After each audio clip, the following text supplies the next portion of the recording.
Chers amis, bonjour. Dans la paracha Chukat, on retrouve une nouvelle fois le peuple d'Israël en train de récriminer contre Moshe Rabbeinu. La sanction venant de Dieu ne se fait pas attendre. Des serpents venimeux sont envoyés parmi le peuple qui vont les mordre. Une partie d'entre eux vont périr et les autres vont reconnaître leur faute, faisant teshuva et implorant Moshe Rabbeinu pour qu'il intercède en leur faveur afin de les guérir. Et là, nous sommes étonnés de la manière utilisée pour la guérison. Hachem demande à Moshe de prendre un bâton en airain ayant la forme d'un serpent, et celui qui voulait guérir devait lever les yeux vers le serpent pour guérir alors. Pourquoi cet emblème du serpent, à la fois pour frapper et à la fois pour guérir? Le Targum Yonatan répond par une lecture midrashique. Akadosh Baruch Hu dit au Bnei Israël, regardez le serpent.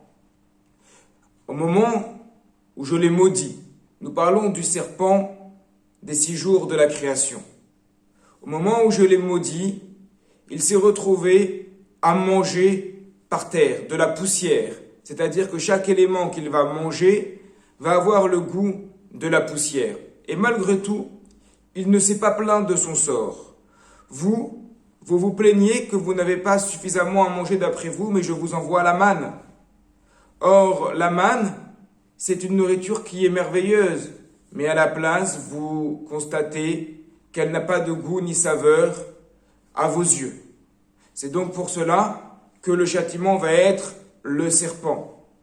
Mais en même temps, on découvre que le serpent a un mérite.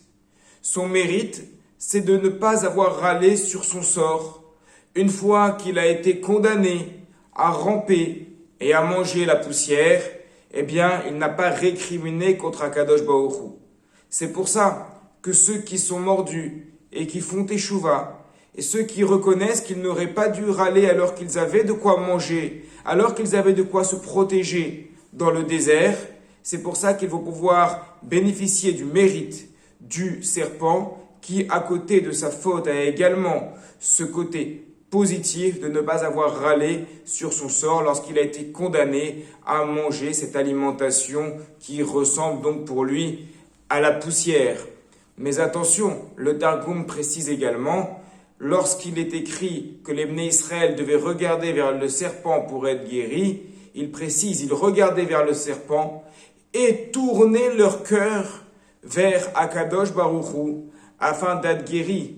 Car évidemment, comme nous le disent nos maîtres à plusieurs reprises, ce n'est pas la faute qui tue, mais c'est l'homme.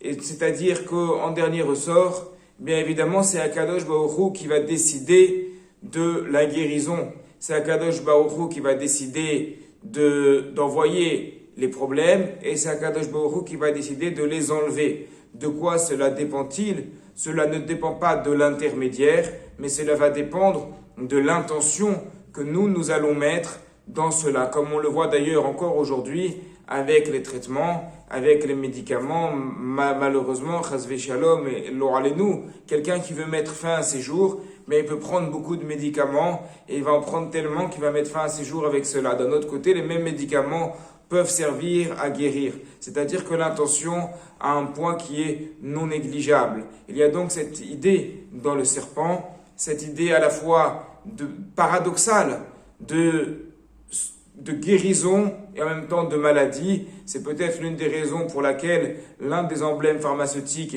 est justement le serpent enroulé autour de ce bâton, bien qu'à la base, lorsqu'on recherche, on s'aperçoit qu'il s'agit surtout d'un emblème mythologique qui n'est donc pas lié à la Torah. Malgré tout, on ne peut pas s'empêcher de voir une petite correspondance avec ce côté paradoxal. Le venin du serpent qui, évidemment, est dangereux, qui fait du mal, mais d'un autre côté, lorsqu'il est utilisé d'une autre manière, il va permettre d'apporter la guérison. Mais la différence avec ce qui est écrit dans notre Torah, et que nos rachamim nous apprennent, c'est qu'en dernier ressort, et nous insistons bien là-dessus, c'est bien l'intention du cœur qui va compter, diriger son cœur vers Akadosh Baruch Hu. C'est évidemment le lot de chaque juif, diriger son cœur vers Hachem lorsqu'on a quelque chose à lui demander.